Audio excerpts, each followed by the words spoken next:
Mina kära bröder och systrar, högtiden som vi firar idag är precis lik högtiden vi firades i söndags. I söndags firade vi Jesu kropp och blod. Och idag, Jesu hjärta visar oss, vi som är människor som måste se och röra på något för att förstå. Det visar oss Guds kärlek. Man kan säga med Johannes att i begynnelsen var kärleken. Och kärleken var hos Gud och Gud var kärleken. Och det är inte jag som skrev det, utan helige Johannes i hans första brev kapitel 4, vers 10.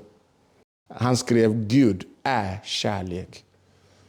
Om ordet är Gud och Gud är kärlek, det betyder att vad vi firar idag är Guds innerliv som blev synlig.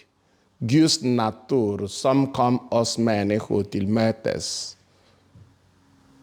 Gud är kärlek. Han skrev inte Gud är den som dödar folk. Nej. Gud är allsmäktig, det vet vi. Men hur kan man som en människa som söker, som är svag, hur kan vi se Gud? Det gamla europeiska språk beskrev Gud som summum bonum. Att Gud är det högsta Gud. Och ordet God, eller Gud, kommer från det gamla germanisk språk.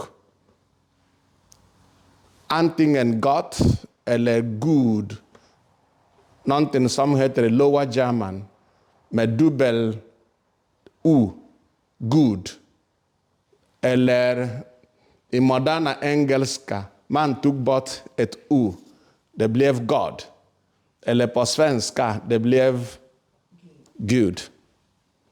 Det låter samma sak. Så att Gud är den som är god. Godhet blev hur man kan förstå Gud. Han som är god. Om Gud blev en människa, det betyder att det vi förstår, även i moderna tiden, vill du säga till någon jag älskar dig, du skickar någonting som är i form av hjärta. Har jag rätt? Ni använder mycket mobiltelefon, stämmer det? Ja. Så, om Gud är kärlek, och vi tror att hjärtat har med kärlek att göra. Det är därför när Jesus blev människa, han också talade om sitt hjärta som centrum på kärlek. Kom till mig, alla ni som är tyngda av bördor. Jag ska skänka er vila. Ta på er mitt ok och lär av mig, som har ett mjukt och ödmjukt hjärta. Ibland talar vi om världen som öknen. Att man lider, det finns inte en plats där man kan hitta ro. Men även i öknen finns en plats som heter oas. Stämmer det? Oas. Så i världen där vi inte hittar äkta kärlek, ibland sätter vi oss och söker. Kan det finnas någon som förstår mig? Vi alla någon gång har haft erfarenhet av någon missförstått mig. Jag är ledsen, jag ville bara visa kärlek, men det misstolkades. Vem kan förstå mig exakt? Mina tankar, min plan, vad jag vill göra. Ibland en mamma kan försöka, en pappa kanske, en fru, någons man, barn. Men det finns någon som förstår exakt vad du tänker. Det finns ingenting som gör ont som om man missförstår dig. Du vill bara göra det bästa för honom eller henne. Men han har missförstått helt och hållet och blir arg på dig. Medan du vill bara göra din bästa med det bästa intention. Det är bara Jesus som förstår. Kom till mig, säger han. Det är inte när du har problem. Du försöker ta olika typer av mediciner för att låta dig sova. Det är bara en kort tid. Det finns många människor som lider i världen. Deras lidande skulle inte behövas om de förstår vad jag säger. Att det är Jesus Kristus som Gud har sänt för att vara oas i öknen. För att vara tröst i lidande. För att vara en vän när ingen förstår oss. Gud är kärlek, säger Johannes. Och samma Johannes skrev, så älskade Gud världen att han sände sin enda son. Fantastisk. Ibland ser vi Gud som någon som vill se det minsta fel vi har gjort för att straffa oss i helvetet. Men Gud sände sin son, inte för att döma världen, utan för att världen skulle komma till frälsning genom honom, sa Jesus till Nikodemus i Johannes evangeliet kapitel 3. Därför, mina kära, vad är det som vi firar idag? Vi firar att vi har hopp. Vi har hopp. Och med hopp kommer kärlek.